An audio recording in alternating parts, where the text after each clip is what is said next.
वंदे मातरम। नमस्कार। RJS positive broadcasting house की 10 दिवसीय गुजरात परिक्रमा पोरबंदर में पहुंची और वहां पर पूरे भारत में केवल 2 ही स्थान है जहां कृष्ण सुदामा मंदिर हैं।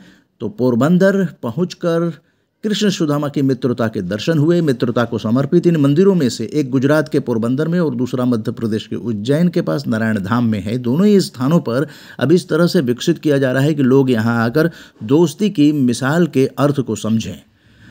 सुदामा मंदिर पोरबंदर में देश का एकमात्र मंदिर है और इसकी एक अलग ही पहचान है। और यहाँ आरजेएस पीबीएच परिवार ने जुड़कर क्या कुछ कहा, आइए सुनते हैं प्रफुल्ल पांडे से।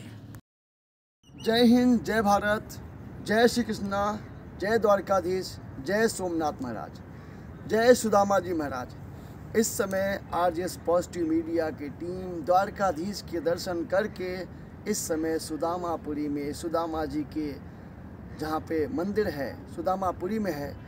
सुदामा जी की और कृष्ण भगवान की मित्रता, मैं समझता हूँ कि मित्रता की एक अनूठी मिसाल है। उस पर एक गीत है और एक परिचर्चा है, दोनों चीज़ें। पहले मैं गीत को गाऊंगा, फिर उसके पीछे एक परिचर्चा भी है, उसे भी बताऊंगा। देखो देखो ये गरीबी, यह गरीबी का हाल, कृष्ण के दर पे यह विश्वास लेके आया हूँ। मेरे बचपन का दोस्त है मेरा श्याम, यही सोच कर के दिल में ये आस लेके आया हूँ। अरे द्वार पालो कन्हैया से कह दो, अरे द्वार पालो कन्हैया से कह दो कि दर पे सुदामा गरीब आ गया है। भटकते भटकते न जाने कहाँ से, भटकते भटकते न जाने कहाँ से, तुम्हारे महल के करीब आ गया है। सुदामा महाराज जी कृष्ण भगवान से मिलने के लिए द्वारकापुरी आए हुए हैं और उनकी हालत क्या है? न सर पे है पगड़ी, न तन पे है जामा, न सर पे है पगड़ी, न तन पे है जामा। बता दो कन्हैया को नाम है सुदामा। न सर पे है पगड़ी, न तन पे है जामा, बता दो कन्हैया को नाम है सुदामा।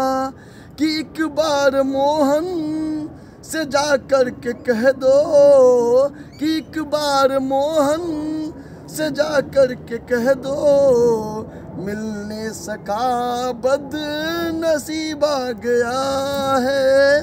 अरे द्वार पालो कन्हैया से कह दो, अरे द्वार पालो कन्हैया से कह दो कि दर पे सुदामा गरीब आ गया है। ये बात जब सुदामा जी द्वारपालों से कहते हैं और जो उनकी स्थिति होती है द्वारपाल देखते हैं, किसी तरीके से उनका परिहास उड़ाते हैं।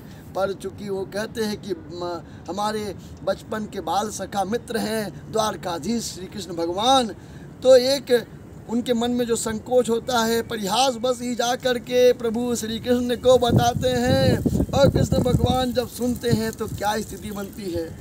सुनते ही दौड़े चले आए मोहन, लगाया गले से सुदामा को मोहन।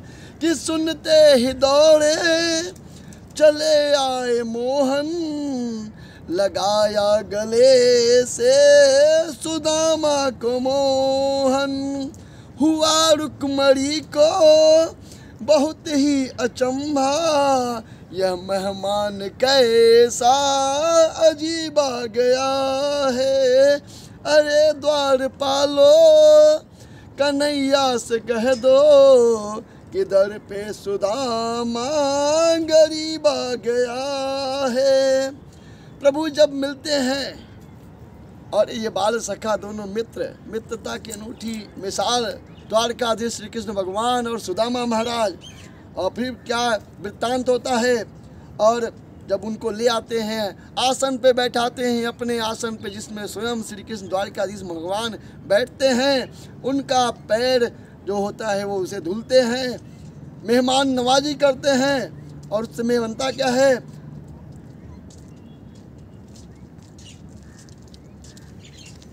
करो श्री कृष्ण भगवान उन्हें अपने आसन पे बैठाते बराबर पे, और बराबर पे अपने सुदामा बिठाए, चरण आंसुओं से श्याम ने धुलाए। बराबर पे अपने सुदामा बिठाए, चरण आंसुओं से श्याम ने धुलाए। न घबराओ प्यारे जरा तुम सुदामा, खुशी का समा अब करीब आ गया है। अरे द्वारपालो कन्हैया से कह दो कि दर पे सुदामा गरीब आ गया है।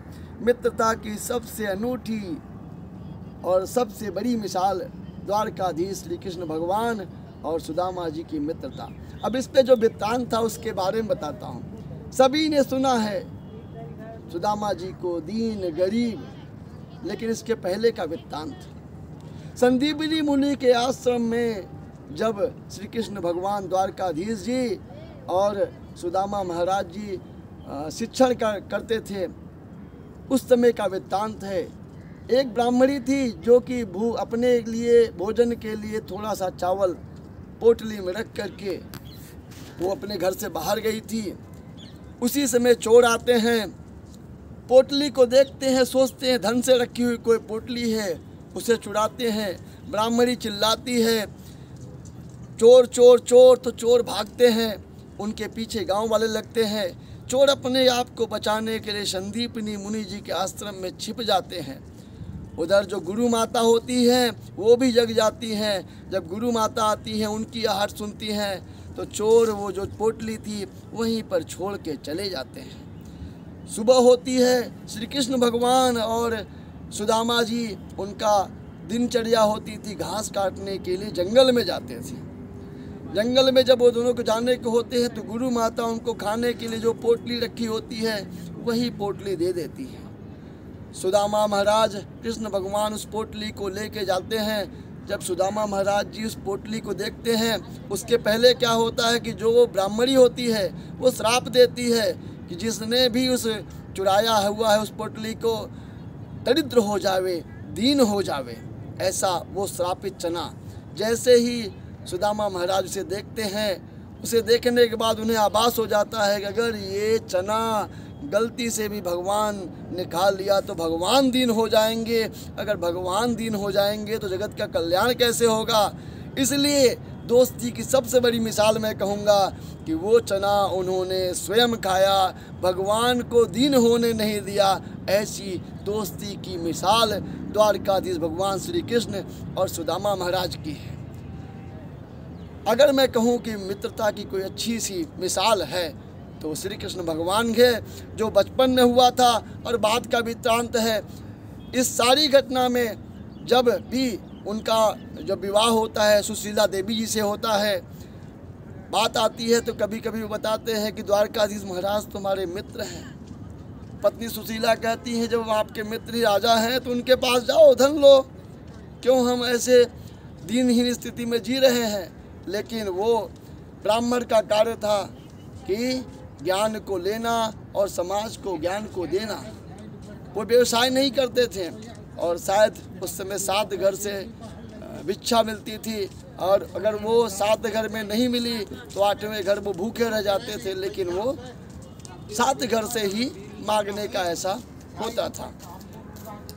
इतना कुछ जानने के बाद भी सुदामा कभी श्री कृष्ण भगवान के पास नहीं गए धन के लिए, धन के लालच में। लेकिन जो सुशीला देवी थी हट करके बैठ जाती हैं जब हट कर के बैठ जाती हैं तो उन्हें अंत में जाना पड़ता है। उपहार स्वरूप वही चावल की, उधर चने की पोटली थी, इधर चावल की पोटली मिलती है उपहार स्वरूप। मैंने भी गीत के माध्यम से बताया, इसे थोड़ा विस्तृत न हो जाए तो गीत के माध्यम वही बताया था कि उसी चावल की पोटली को लेके सुदामा महाराज जी द्वारपालों के पास पहुंचते हैं। दीनहीन सी इनकी स्थिति होती है और उन्हें कहते हैं हमारे बाल सखा श्री कृष्ण भगवान के हम मित्र हैं, उन्हें जा कर के ये सूचना दे दो। उनका वो परिहास उठाते हैं, वो सोचते हैं कि ये द्वारकाधीश महाराज और कहाँ ये दीनहीन सा ब्राह्मण मित्र कैसे हो सकता है, परिहास करते हैं उनका। लेकिन जब ये सूचना श्री कृष्ण भगवान के पास पहुँचती है तो श्री कृष्ण भगवान उसी समय बिना चप्पल के दौड़ते हुए, उनके जो अंग वस्त्र थे वो गिरते रहते हैं लेकिन उनको कोई परवाह नहीं होती। वो द्वार पे पहुंचते हैं, द्वारपाल से पूछते हैं। उस समय सुदामा जी थोड़ा, जब उन्हें लगा था कि ये आएंगे भी नहीं और ये बताएंगे भी नहीं, तो चल चुके थे। दौड़ते दौड़ते श्री कृष्ण भगवान उनके पास जाते हैं, उन्हें गले से लगाते हैं, गले से लगा करके वापस ले आते हैं, महल पे अपने सिंहासन पे बैठाते हैं, उनके पैरों को पानी से धुलते हैं। और वो जो आंसू मैंने बताया ना कि उस अपने मित्र को, उस समय के मित्र को देख करके उनके जो आंसू गिरते हैं।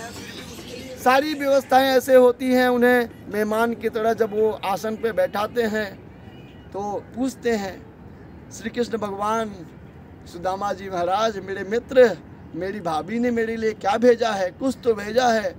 और वो जो पोटली थी सुदामा महाराज जी छिपा कर रख रहे थे, क्यों?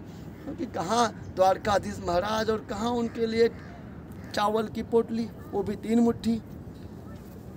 श्री कृष्ण भगवान वो चावल लेते हैं, पहला चावल की मुट्ठी जब वो खाते हैं तो एक लोग श्री कृष्ण भगवान सुदामा जी महाराज को देते हैं, दूसरी मुट्ठी खाते हैं, दूसरा लोग भी श्री कृष्ण भगवान सुदामा जी को देते हैं। तीसरी मुट्ठी जैसे ही खाने को होते हैं रुक्मणी जी रोक लेती हैं, ये तो रोकती हैं, रुकिए रुकिए महाराज, प्रभु रुकिए, क्योंकि अगर तीनों लोग चला जाएगा तो वो कहाँ रहेंगे। इस सारे वृत्तांत में सुदामा महाराज कहीं भी श्री कृष्ण भगवान से कुछ मांगते नहीं, लेकिन जब वापस आते हैं तो वो महल खड़ा होता है जहाँ उनकी कुटिया थी। दोस्ती की सबसे बड़ी मिसाल श्री कृष्ण भगवान और सुदामा जी की मित्रता को मैं नमन करता हूँ, प्रणाम करता हूँ। द्वारकाधीश महाराज को प्रणाम, सुदामा महाराज को प्रणाम, सुदामापुरी द्वारकापुरी को प्रणाम। जय हिंद, जय भारत।